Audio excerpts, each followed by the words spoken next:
Presidente, primeiro eu queria dizer a Vossa Excelência que é, no mínimo, surpreendente.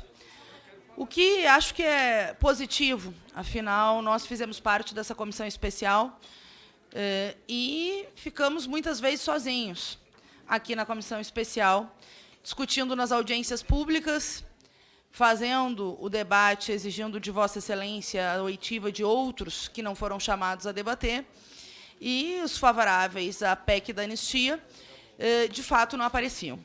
Entretanto, presidente, com esse interesse repentino da discussão, e eu acho que é bom para clarear as posições políticas, mas, entretanto, tem um zum-zum-zum de que Vossa Excelência não faria a votação do relatório hoje, em função de uma tentativa de deixar o texto em aberto, esperando o retorno do Arthur Lira para as negociações entre os partidos, ou, melhor, os partidos que estão participando desse acordo.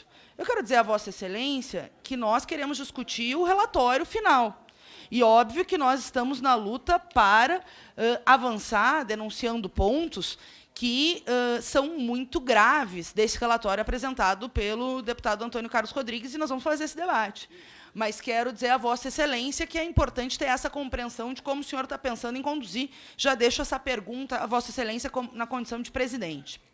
Segundo, dizer que o que nós vimos até aqui foi uma tentativa de um acordo amplo, geral e praticamente restrito, com poucas exceções, como a da nossa combativa bancada, para tentar aprovar a maior anistia ou autoanistia da história.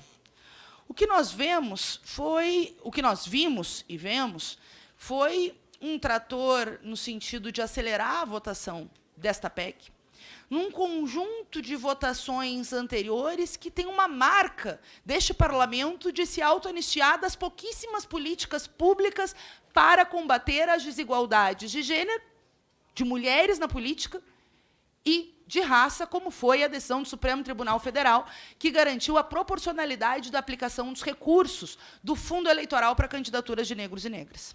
E, embora a decisão tenha sido de 2020, tem vários partidos que, sistematicamente, vêm a esta comissão ou falam nos bastidores que foi uma decisão recente e que nós não tínhamos como aplicar, quando, na verdade, devem 749 milhões para os negros e negras desse país, para 51% da população, que é uma ampla minoria na política. Em 2022, nós tivemos 1.650 pessoas eleitas no país. Sabe quantas mulheres negras? 39. Quando, na verdade, as mulheres negras representam 25% da população. Presidente, esse texto do relatório transforma a proporcionalidade num teto, na prática, de 20% para candidaturas de negros e negras. Olha o tamanho do retrocesso que está tentando se imbuir e se colocar no texto da PEC. E ainda, junto com a mini-reforma e com as flexibilizações que foram feitas do tempo hábil de candidaturas de mulheres, flexibilização do próprio entendimento de candidaturas laranjas, aqui ainda tira a obrigatoriedade do preenchimento de 30% de cotas femininas. Porque, claro, tem vários partidos aí envolvidos em verdadeiros esquemas, verdadeiros laranjais, utilizando mulheres para surrupiar os recursos das mulheres, com o velho discurso anti-participação feminina na prática, mas para proteger os caciques dos partidos políticos. Como foi o caso do Ceará, que eu já trouxe aqui, e, de novo, vem um jabuti nesse texto para tentar reverter uma decisão em primeira e segunda instância, comprovada do uso de candidaturas laranjas, de mulheres que não sabiam que eram candidatas, como eu trouxe e li trechos do depoimento delas ao judiciário. E de uma forma casuística, para atender os interesses do PL. O relator, que é do mesmo partido, traz essa matéria PEC. Presidente, mesmo na questão da anistia, da malversação de recursos públicos, porque a PEC 9 nasceu com um sentido: anistiar toda a bandalheira com recursos públicos. Ainda fica ambíguo no texto se são as decisões em trânsito julgado ou pendentes de julgamento, como trazido pelo Pacto Global. Caso sejam consideradas as contas pendentes de julgamento, estima-se que o valor que ficaria sem análise pode chegar a 23 bilhões, correspondentes à soma dos valores do fundo partidário e total de receitas eleitorais informadas pelos diretórios nacionais dos partidos entre 2018 e 2023. É isso que nós estamos falando, presidente. E vocês, e digo vocês porque nós votamos contra, ainda limitaram a 10% do fundo partidário o que pode ser aplicado de sanção no partido lá na mini-reforma eleitoral. Mas o que é isso? Flexibilização de conceitos na prática, na aplicabilidade lá nessas mini-reformas, das candidaturas laranjas. Troca a qualquer momento de uma candidatura feminina para colocar uma candidatura masculina sem cair um da chapa masculina. Anistia a malversação de recursos públicos. Redução do tempo de inelegibilidade. Flexibilização da ficha, porque tudo é um combo o que está sendo discutido. É claro que a opinião pública e a pressão foi pesada. Eu, honestamente, não conheci ninguém do povo que defendesse o teor original da PEC 9. E conheci muitos ativistas dos movimentos negros, inclusive está aqui a Educafro, junto conosco hoje, dizendo que o que está se votando aqui é uma PEC, uma cota de 80% para a candidatura branca, quando se bota 20% para a candidatura de negros e negras. Eu não vi ninguém defender essa PEC. Frente a ninguém do povo. Os caciques dos partidos, que são meia dúzia, tem vários. Mas, frente às pressões, Chico, eles pegam um tema que é muito caro às mulheres, que é a reserva de vagas. E nós sabemos, e concordamos com as preocupações das reservas de vagas. Mas vejam vocês, nós temos projeto de lei criando reservas de vagas da deputada Sâmia e do então deputado Marcelo Freixo. Nós temos a PEC 134, de várias outras parlamentares. Nós poderíamos avançar sobre a candidatura, a reserva de vagas, efetivamente, de mulheres, de várias maneiras. Aqui se pega um tema importante para suavizar, para limpar a cara de uma PEC denominada de PEC da vergonha, e, ao mesmo tempo, nós sabemos que boa parte das câmaras municipais, quase metade, não tem nenhuma mulher. Reservar 15% é um bom começo, mas não pode ser um fim. E mesmo o projeto da bancada feminina que escalonava o aumento da participação das mulheres nos parlamentos não foi aproveitada. Foi só os 20% para a Câmara dos Deputados em 2026. E eu desconfio, presidente, que é isso também que incomoda muitos homens por aí. Olha que lamentável. Nem 20%. Você sabe, presidente, quanto por cento de mulheres tem o parlamento da Arábia Saudita? Eu vou dizer a Vossa Excelência, o último país, ou um dos últimos países a aprovar o voto das mulheres é em 2015 apenas. Tem 20%. O Brasil está atrás de países, é o lanterninha da América do Sul. O Brasil, na participação feminina, na toda a América, está atrás apenas do Haiti e de Belize. O Brasil, segundo o Fórum Interparlamentar, tem a 131ª, o primeiro lugar, perdão, na participação política de mulheres, presidente. Perdendo para a Arábia Saudita, para o Paquistão.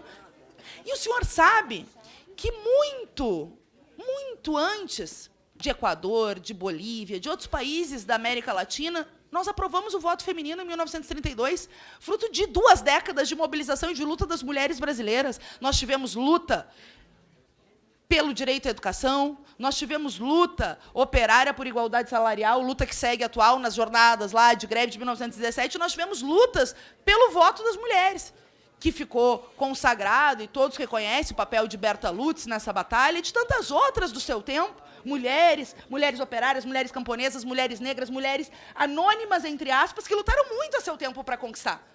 E países que conquistaram o direito ao voto apenas 20 anos depois, já tem 50% de mulheres no parlamento, como a Bolívia.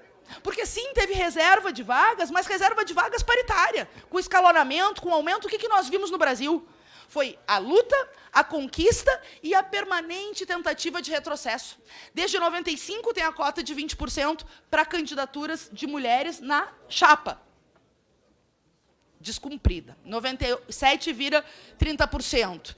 Durante muito tempo, os partidos e os caciques procuraram o judiciário para dizer que não estava claro se era obrigatório ou se era uma reserva de vagas. Em 2014, o judiciário define, é obrigatório, tem que preencher as vagas, senão não registra as candidaturas masculinas, que por isso cacharam a chapa do PL no Ceará, porque usaram laranjas e não poderiam ter apresentado a chapa, porque não tinham mulheres. Usaram mulheres que não sabiam que eram candidatas.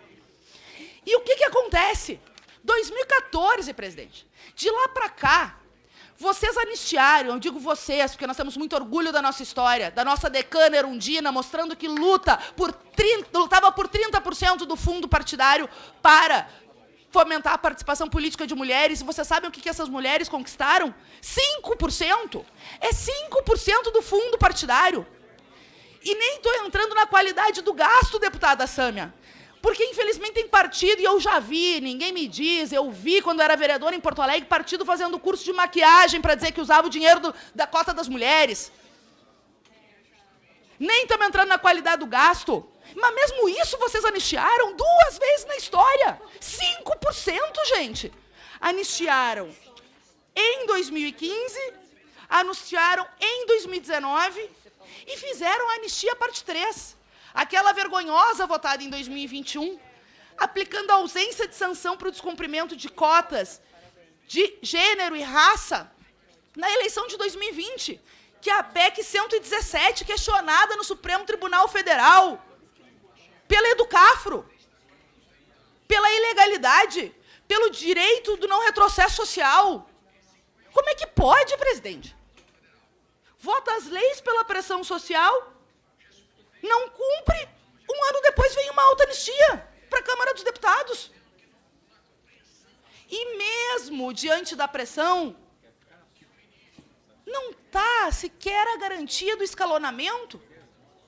E o mais grave, eu acho que é gravíssimo, eu acho que se votar como está, pode chamar de PEC racista. Pode, porque está criando uma cota de 80% para brancos e brancas, num país de maioria negra, que não está expresso nos parlamentos, que não está expresso em homens negros e mulheres negras. Isso é minha intervenção, deputado, respeite. O senhor use o seu tempo como quiser, aliás, que bom que está aqui, porque teve muita gente que fugiu desse debate durante 3 meses. E nós não temos medo do debate. Mas o que não dá para aceitar é essa lógica. Vai transformar uma decisão do Supremo Tribunal Federal de que os partidos deveriam proporcionalmente aplicar os recursos conforme o número de candidaturas de negros e negras no processo eleitoral. O senhor sabe quantos candidatos e candidatas se apresentaram em 2022? 51% de negros e negras. E os partidos não cumpriram isso. E agora querem se auto-anistiar em 740 milhões de reais. Mas não querem só se auto-anistiar. Os caciques querem rebaixar esse valor para 20%. Para, na eleição do ano que vem, não ter que ter políticas para investir nas candidaturas de negros e negras. Então, vejam a perversidade da história. E mesmo como um tema, como a reserva de vagas, como eu disse, a Arábia Saudita chegou nos 20% porque tem reserva de vagas. Todas as políticas de reserva de vagas, a Bolívia é paritária. A Tunísia é paritária. Mas aí bota 20% de candidaturas à Câmara dos Deputados, hoje são 17,36% de mulheres. Em 2024, possivelmente chegaria aos 20%. Agora, os 20% não pode ser o teto também. O piso não pode virar teto, para não virar excludente. E mesmo com uma redação como essa, já tem o zum, zum, zum. De homens, ou de alguns homens, porque nós temos outros, né? Aqui o Chico, junto conosco, outros, mas de homens que não querem perder os seus privilégios. Eu digo deputado Chico porque é o deputado que está do meu lado me acompanhando, eu tenho certeza que temos outros tantos que apoiam a luta histórica das mulheres por igualdade, a luta histórica dos negros e negras por reparação diante das barbaridades cometidas ao longo da história e o racismo estrutural ainda existente no país. Mas, presidente, Não com o nosso voto. Não com o nosso apoio a esse texto, essa redação, porque nós não aceitamos essa lógica de anistia ampla, geral e quase irrestrita, porque tem resistência, tem luta, e o pessoal está aqui fazendo esse combate.